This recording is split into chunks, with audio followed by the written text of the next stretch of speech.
Ya dipakai untuk fungsi untuk mengatur pemerintahan. fungsi untuk belanja negara seperti pembangunan infrastruktur. Enggak sih? Ya, Kalau itu apa? PBN apa APBD?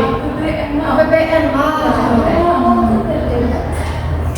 Jadi di sini fungsi APBN dan APBD itu ada 6. Pertama, fungsi otorisasi, fungsi perencanaan, fungsi pengawasan, fungsi alokasi, fungsi distribusi, dan fungsi stabilisasi. Kalau fungsi otorisasi itu ada yang tahu?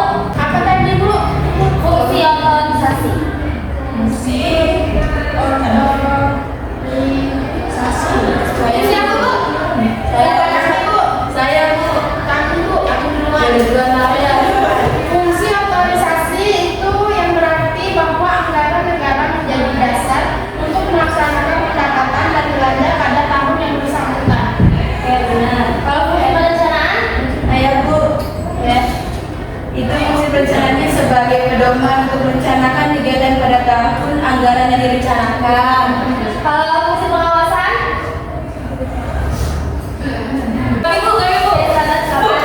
Fungsi pengawasan adalah untuk menghindari kemungkinan adanya terjadi penyelewengan atau penyimpangan baik yang bersifat anggaran ataupun proses dan wewenang. Fungsi alokasi?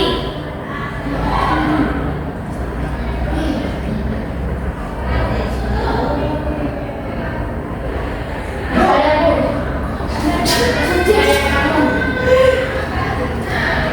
Fungsi alokasi APBN adalah anggaran negara harus diarahkan untuk mengurangi pengangguran dan pemborosan sumber daya serta meningkat efisiensi dan aktivitas perekonomian Bu. Kalau fungsi distribusi?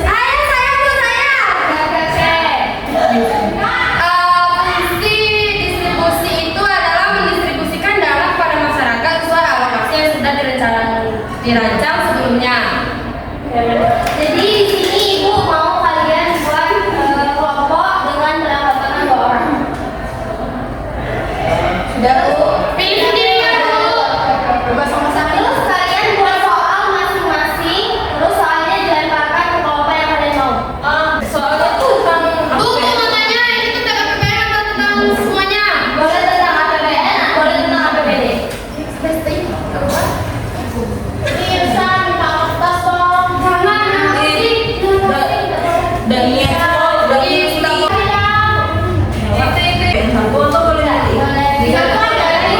Ya satu soal deh. Kamu boleh. Boleh. Satu jawabannya Bu ya? Jangan dong. Oke Bu.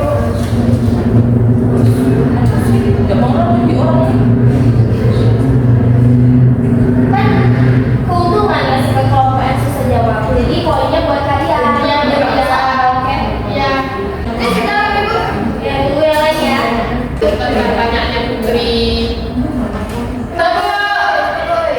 Kelompok ini mau ngasih ke kelompok siapa? Anissa Bu. Kelompok Anissa. Iya, tukaran. Berarti kelompok kali kasih ke kelompok Putri ya.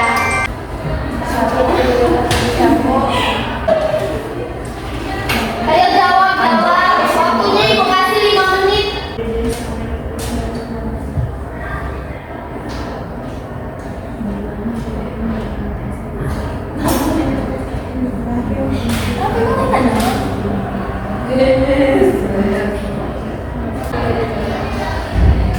Tunggu ya kalau saya duluan. Oke, silakan kelompok Anissa dan Laura. Pertanyaannya itu sumber pembiayaan APBN di mana? Dari pajak untuk membangun sarana umum untuk pertumbuhan ekonomi. Jadi jawabannya Dari pajak Bu. dari pajak. Menurut kelompok kalian setuju? Salah? Jadi apa jawabannya? Enggak, kalian masih mau nyari jawaban atau menyerah? Bu, nyerah. Di sini menambahkan Bu. Ya,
pengambilan keputusan terkait dengan kebijakan pendapat maupun belanja daerah.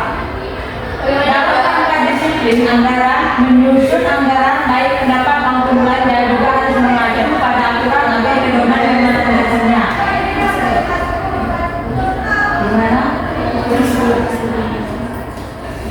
Benar? Cepat Bu, kami mau jawab. Ayo, harus benar. Kamu betul dulu. Saya akan jawab lagi. Kami menjawab pertanyaan dari Putri dan Bebe. Bagaimana APBN mengatasi masalah ketidaksetaraan ekonomi? Apakah ada program khusus untuk mengurangi kesenjangan sosial dan ekonomi? Jawaban dari kelompok kami ialah APBN atau anggaran pendapatan dan belanja negara dapat digunakan sebagai alat untuk mengatasi masalah ketidaksetaraan ekonomi dan sosial di suatu negara. Cara APBN dapat berkontribusi dalam mengurangi kesenjangan ekonomi antara kelompok masyarakat adalah sebagai berikut. Yang pertama ialah pengalokasian dana yang berbasis kebutuhan, yang dimana yaitu adalah pemerintah dapat menggunakan APBN untuk mengalokasikan dana secara proporsional berdasarkan kebutuhan masyarakat. Ini juga berarti mengalokasikan lebih banyak dana untuk sektor-sektor seperti pendidikan, kesehatan, dan layanan dasar di wilayah-wilayah yang memiliki tingkat kemiskinan atau ketidaksetaraan yang tinggi. Yang kedua akan dilanjutkan oleh teman saya. Yang kedua, program perlindungan sosial. Artinya pemerintah dapat mengalokasikan dana dalam APBN untuk program-program perlindungan sosial seperti bantuan sosial, beasiswa, dan bantuan tunai kepada kelompok masyarakat yang rentan atau kurang mampu. Program-program ini bertujuan untuk mengurangi tekanan ekonomi pada kelompok yang kurang beruntung. Yang ketiga, pengurangan pajak atau insentif pajak. APBN dapat digunakan untuk memberikan insentif pajak kepada kelompok ekonomi yang rendah seperti pemotongan pajak atau kredit pajak. Ini dapat membantu meningkatkan pendapatan rumah tangga yang kurang mampu. Dan yang keempat, pengembangan infrastruktur ekonomi. Bagaimana Putri? Benar sekali. Baik, Bapak Putri menjawab. Baik, saya akan menjawab pertanyaan dari Fani dan Indra.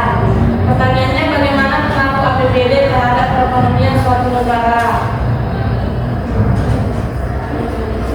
APBD memiliki pengaruh yang signifikan terhadap perekonomian suatu negara, bagian atau daerah. Pengaruh ini mencakup berbagai aspek dan berikut ada beberapa cara di mana APBD dapat mengaruhi perekonomian suatu negara. Yang pertama, pembangunan infrastruktur.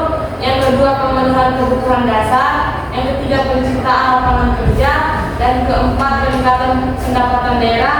Yang kelima, stimulasi pertumbuhan bisnis lokal. Yang keenam, dampak makroekonomi. Yang ketujuh, pengaruh terhadap investasi. Dan yang